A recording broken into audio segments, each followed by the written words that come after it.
kulanti wacan saaxiibayaal meel kastoo aad joogtaan baa kuna soo dhawaada qaybtii shanaad ee sheekadii halkudhigeedu ahayd gar jacayl ha la qaado.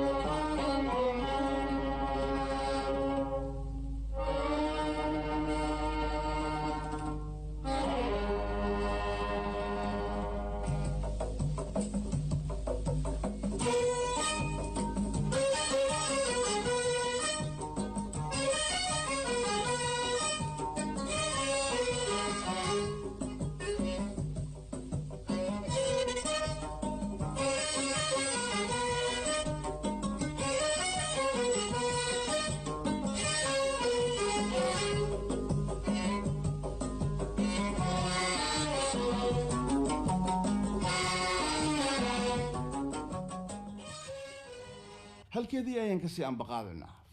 sheekaba sheekay keentaa gabadhii filsan ahayd markii ay ka tagtay hee ayay bilowday inay ayada keligeed isla hadasho weliba sheegta sheekada meesha u marayso ee qaabka ay rabtay inay wax u kala wado mar kale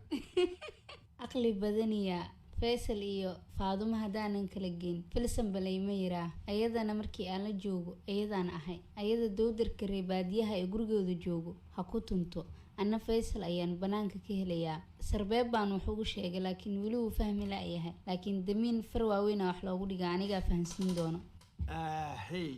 goortii ay intaas tiri ayay bilowday qorshaha buugga labaad ilankii koowaad waa uu xirmay kii waa ay la hadashay kana waa la hadashay Faadumana hee ayada way qof ka dhiman ee wax ka dhaadhicin fara badan u baahan mar kale ayay istustay Faaduma iyo albaabka laga geli karo sheekay isku soo abaabushay ay markaas ay ka dhigayso inay ayada markaas u nasteexaynayso war ninkan kula joogo aabbi iyo ducadiisa iyo waalid ducadii lama diido ha dhinac marin inkaartu dadku waa baabi'isaa inta aad baabi'i lahayd dabaalkan iska guurso midkan reebaadiyaha guriga joogo iska guurso markaad guri tagtaan ee furdhe taas tii aabbaha waa fulisay kadibna Faisal u soo jeeso ma intaasaa dhib leh gabariga garoob sam la waaye saas sheeko noocaas intee aliftay ayay mar kale kaligeed waxay tiri saaxiibtay Faaduma inaan u tago waaye oo ka dhaadhiciyo inay gursato ninka reebaadiyaha ah ee gurigooda joogo ducada aabaheedna ay qaadato habaar iyo ducada fiican ducada hadii ay qaadato ee reebaadiyaas gursato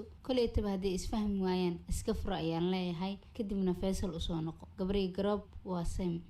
hadalkeedii ayaa sidaas ahaa dhinaca kale gabadhii Faaduma ahayd ayada waxay ku jirtay calaacal hooyadeedna jikadii ku jirtay odagana qolkuu ku jiray diyaarin baa lagu jiray waxbaa la diyaarinayay marti baa soo socotay ayaduma aysan ogeen martida soo socotaa iyo dadka guriga u soo socda ee habartu wax u diyaarinayso cidda ay yihiin ma oga ayadase waa isweydiinaysay maanta maxay tahay guriga martiqaadka ka jiro buuq baa ka jira guriga dad badanna waa joogaan wax waa soo galayaan waxna waa baxayaan waxaase taa iga daran kan yaa mar iga reebo calaacal bay gashay hadal bay isweydiisay kaligeed mar kale gabadhi Faaduma maanta guriga buuqa ka jiro sawaxan iyo dad la soo galay dad la baxay waxba la diyaarinayaa talow yaa soo socdo ma aqaan horta taas waxba ma iga gelinay wax imaanaya wax kale tee alla kan yaa iga horwareeji kan malag dillaha xitaa uu iga diran yahay kan qofkan axadkan maxaan ku sameeyaa inta goortii ay tiri ayay mar kale istustay bal guriga waxa ka jiro aysan ogeyn oo ewl waa la wargelin jiray aabbahay wuxuu jira uu ii sheegi jiray maxay tahay sheekadan la qarinayo maxay tahay waxa meesha ka jiro hooyana waxba ima isa sheegin bal sheekadan aan ogaado hooyadeed bay u talaabo qaaday si arrinka jira bal ay wax uga weydiiso ka horse ayada is weydiinaysa iyadoo dhaysa ma aqaan walaa aabba wax walba oo guriga ka dhacayo wuu ila socodsiin jiray hooyo arrimihii qoyskay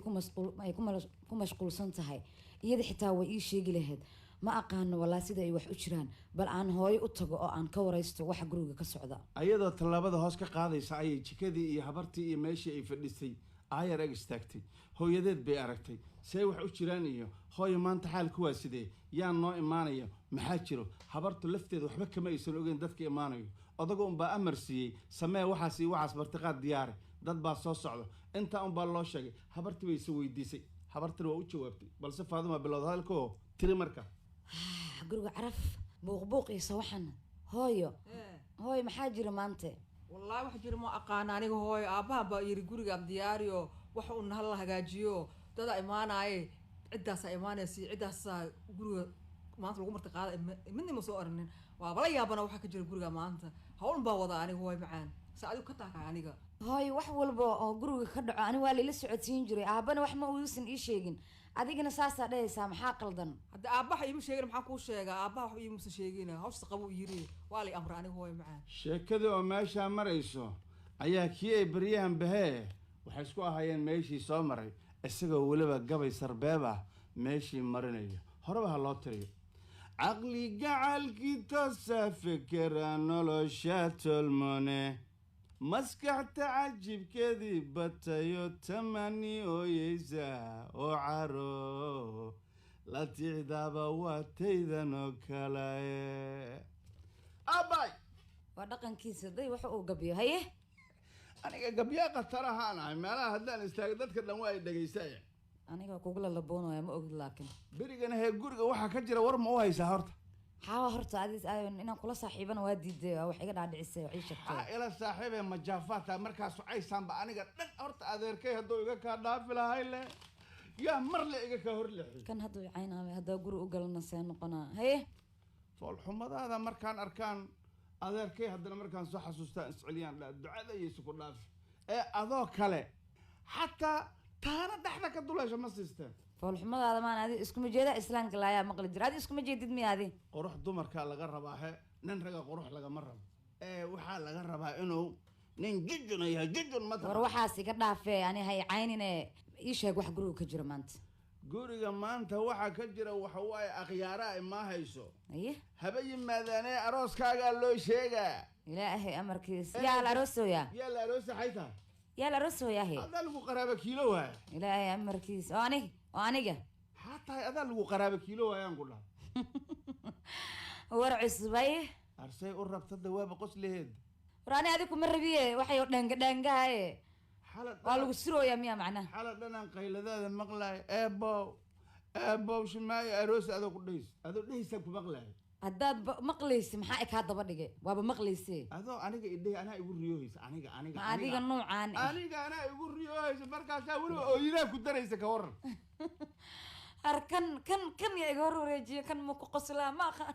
horta ma fiyowda adiga mase waa waalantaa war adaa waalan oo fiyoobeyn oo wax dhangadhangaa oo cirka laga soo rido saacadan laga bilaabo kuma rabaan ku dhihi doonaa maa joogta ma dhahdido kuma rabo inaa oysidaa rabtaa markaan kaa taga iska dhaaf waa ku aqaana aniga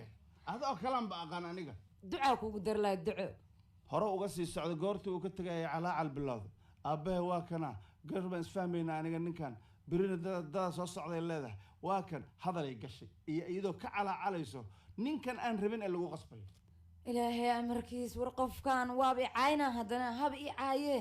waxaan aniga ogeyn oo guriga ka dhacayo asiga ogyahaybo kalsoonida uu aabbahe wiilka adeerku u yaha ku qabo oo aniga gabadhiisa uu dhalo uusan ila socodsiinayn oo xitaa hooyo aysan ka warqabin maxay tahay alla aniga ma aqaan walaa godkayga biyo igu soo galeen intaa goorta hadalka maraya ee telefoon la soo baxda markiiba meel gaarana waa ay aaday say ula hadashay wiilkii faysal ahaa una sheegtay xaalka meesha uu marayo saacadaha soo socdaana inay nin kale marwadiisa noqon doonto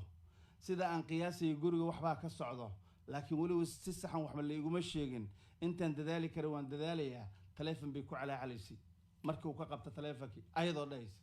ma taleefonka iga qabto dhacayahay ma iga qabto taleefonka hallo faysal faaduma see taabahay waa fiicanahay macaan seetaa xaaladda ka waran maantaniyo waa ani dhan waa jaraynaya waa naxsananiyo gurigii wax aanan aniga garanaynin oo aanan ogeyn wax walba gurigeena ka dhac waa layla socodsiin jiray ma aqaano dhaadhaankii dabaalka ahaa ee adeerkii dhalay baa wax hadda ii sarbeeba oo ilaa maba ogid miyaa waxa guriga ka socda aniga waxaan u malaynayaa aniga inaan isweyn doono faysal may xabiibi macaan saasaa dhihin hadalkaas runtii waa hadal aada u xanuun badan maxaa dhacay xabiibi maxaa aragtay aniga kiyaa oo adeerkay dhalo reer baadiye ahaa oo badowga ahaa ee cirka nooga soo dhacay jaceylkeenana kaas baa kaxayn doonaa ma aqaano meesha meher aan u malaynaya inuu ka jiro oo ani qof la igu meherin rabo adiga miyaa lagu mehersanayaa faadumo saasaan u malaynayaa macaan ani ma ka warhaayo guriga wax ka jiro ma ogi aniga ma dhici karto runtii ma dhici karto faaduma arrintaas adiga cidna kala geyn karta ma jirto goortii uu intaas uu yidhi ayay tiri maxaa la kala geyn maxaase la isu geyn wayba joogtaaba arrinkii miiskuu saaran yahay aabbo waa joogaa aqyaar waa soo socotaa qayle iyo alalaasna waa socdaa sheekadu halkaa iyo meel kasii daraayama mar kale faadumo maxaa la kala geyn maxaase la isku keyn wax kasta way iska cad yihiin waxaa joogo ehel adeeri iyo aabi iyo familkii oo dhanaa joogo maanta aniga ma garanayo walaa xaaladeyda waxaan ku qiimeeyo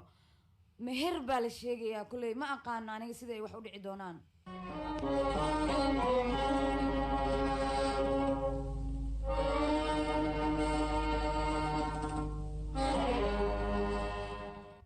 intaas ayaan kusoo gabagabaynaynaa saaxiibayaal qaybtii shanaad ee sheekadii halkudhigeedu ahayd gar jacayl ha la qaado intaynu qaybta xigta aynu ku kulmayno nabadgelyo